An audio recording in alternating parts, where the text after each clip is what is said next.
my name is Nachiketa and welcome back to my channel. In this video I'm going to show you how to deploy a computer vision model which was written using OpenCV and deploy that onto a web page using Streamlit. I've previously made lots of videos on both face detection, computer vision and Streamlit. So make sure that you've seen those videos so that it just becomes easier for you to understand this one. So let me show you how the final web page looks like. So I've created a very basic looking web page. I didn't focus too much on the appearance. Simply click on browse files to upload the image, and I've already taken an image using my webcam, and this is how that image looks like. Right, I took a picture of myself and a picture of Obama just to test its accuracy, and when I click on recognize, it identifies the two faces, one as myself with my name and the other face which it does not recognize, it classifies as unknown. Right, so I'm going to take 20 seconds to walk you through the workflow of the entire project, and then we'll get to the coding part. Right, so step number 1 is to create a database of all the images. Step number 2 is to train a computer vision model on those images that we have created. We'll do it using the OpenCV library in Python. So in step number 3, we're going to create a web page using Streamlit. We're going to take an input of an image from the web page and ask the trained model to make a classification and then return back the output onto the web page. So I'm going to write the code in two different environments, one in Python ideally and one in PyCharm. I'm doing this to make a clear distinction between what is for the computer vision model and what is for the web integration part. So whatever is in Python ideally is solely the computer vision part. Alright, and then when I switch to the PyCharm, it means that we are integrating that with the web page. So let's get started with the code. I've explained this entire thing in my face detection tutorial, so I'll still give you a gist of it. We start off by importing CV2. So make sure you install OpenCV library first by using pip install OpenCV-contrib-python. So first we need to create a video capture object, right, which can have access to the webcam to click pictures. We do that using cv2.videoCapture. Store that in an object called cam. After that, we are using a face classifier that has been trained to recognize faces in an image, right? It's basically an XML file, and you need to install this beforehand and make sure it is in the same directory where your Python file is stored. I'll give a link for this in the description as well, and for the entire code as well. So you first do that and import that classifier. After that, what we're going to do is we're going to store each face with the corresponding ID. So we take the input of an ID, and we create a variable called sample number is equal to 0. So basically we're creating multiple samples, and each sample of the face will have a particular number.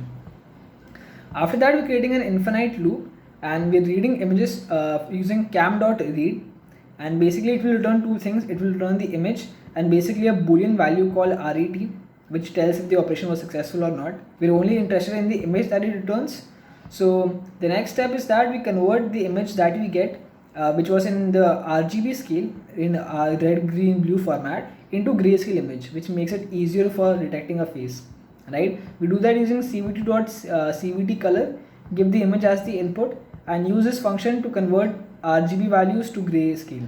After that, we're calling the classifier that we had created to detect faces, and basically a function called detect multiscale will help you detect faces of different sizes in the image.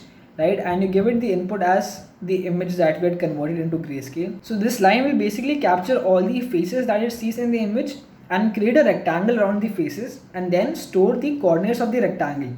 Right, so depending on how many faces you got, you'll get that many coordinates of their respective rectangles in an array called faces. And to understand how the coordinates are stored, I've drawn that in Paint. Right, so there will be a rectangle drawn around each face. You'll have the coordinates of the corner called x, y, and you'll have the width of the rectangle w, and you'll have the height of the rectangle h. Right, so using these four things you can calculate all the coordinates of the rectangle. Right, so for example, the opposite diagonal for this rectangle would be x plus w, comma y plus h.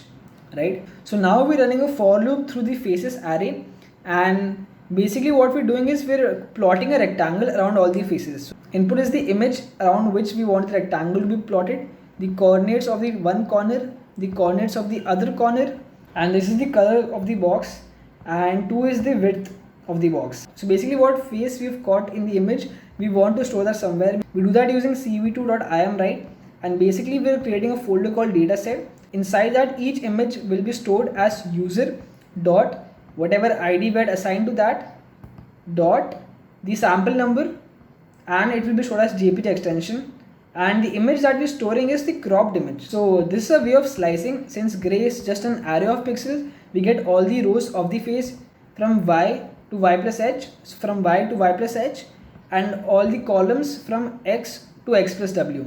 So since we're in a for loop, every time we'll increment the sample number, and basically cv2.imShow plots the image. So basically we had created an infinite loop, right? We need an exit condition. So basically when the sample numbers are greater than 20, we break out of the loop.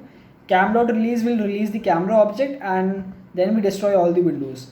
So we're only taking 20 images, but you can take any number of images. More the number of images, the better the accuracy is gonna be. So once you run the Python file, make sure that the folder called dataset has been created. It will contain all the images with the respective IDs. I actually created 60 images with 3 IDs, 1, 3 and 5. It doesn't really matter what ID you're using. Make sure you remember for what face you have assigned what ID, right?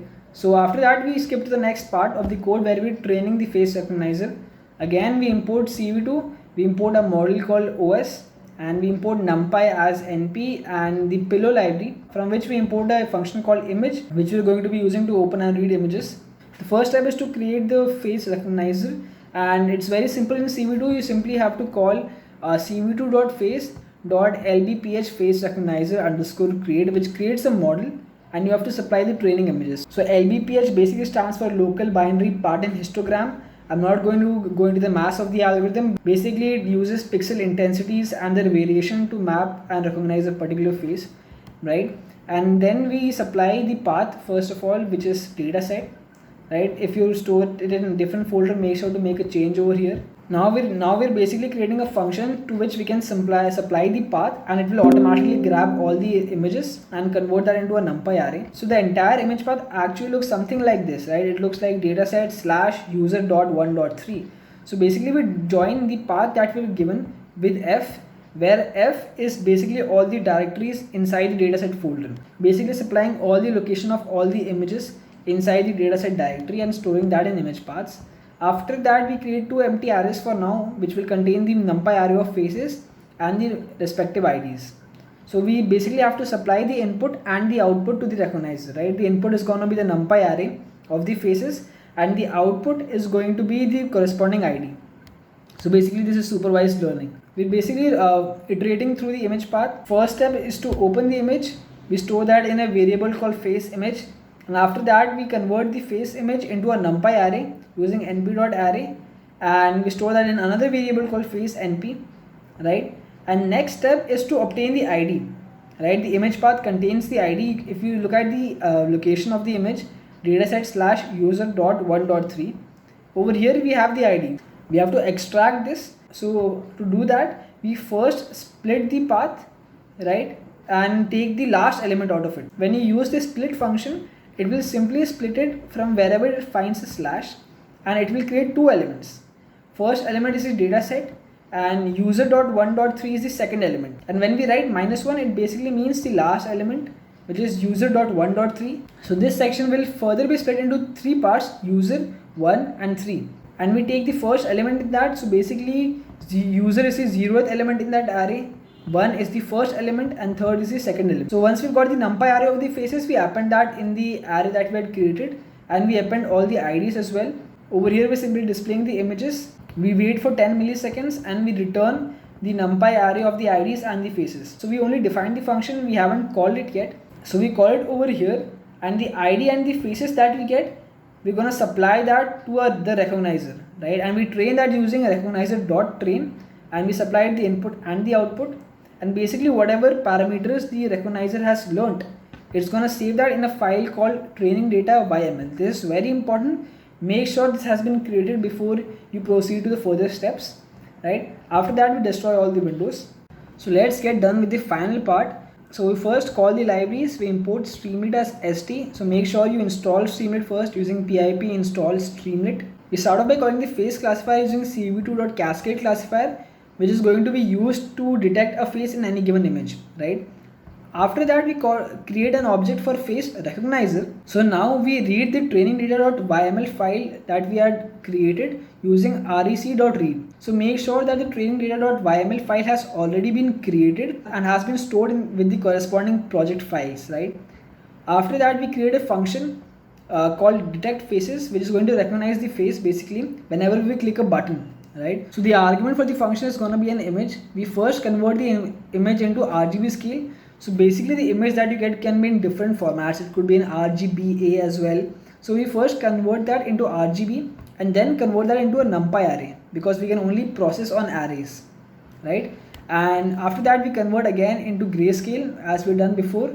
Then we call the face cascade dot detect multi-scale function to detect multiple scales of images. Then we have basically created a variable called name, which is initially unknown, right? And as before, we're simply running a for loop in all the faces that we get. We draw a rectangle around all the faces. After that, we're calling the recognizer, right, that we created, and we use the rec.predict function to recognize an image. So basically the input for that is going to be the grayscale cropped image, right? So it returns two arguments. It returns the output, which is the ID, and returns an uncertainty number, which is basically a score of how confident it is. So if it's high uncertainty, that means it's not really sure about the output. But if its uncertainty is low, then it means it's really confident about the output. So we print both of them, and only if the uncertainty is below a particular threshold, you can experiment with threshold. Below 53 was giving good results for me. So once it's really sure with any image, then we match that. So I had stored my face with 3 different IDs. So if the ID is 1, 3 or 5, it will change the name to Nachiketa, right? So make sure you change that accordingly. There can be different faces, so you can have different if-else conditions for different faces in the training data. And basically using cv2.putText, I'm going to print the name on the image, right?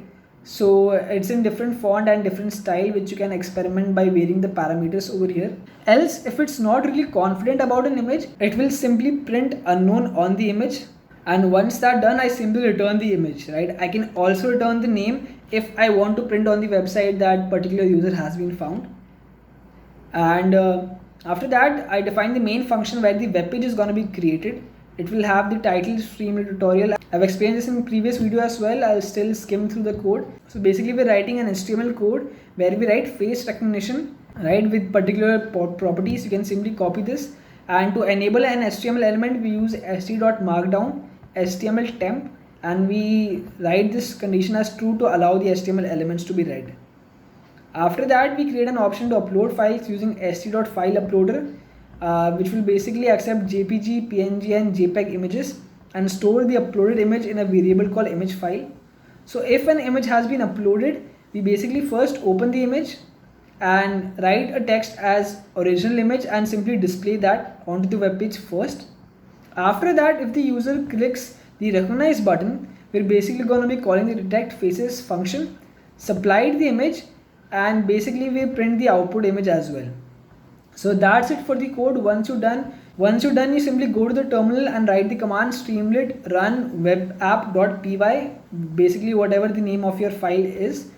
So that was it for this video, guys, and if you did like this video, do like it and subscribe to this channel. And yeah, thank you for watching.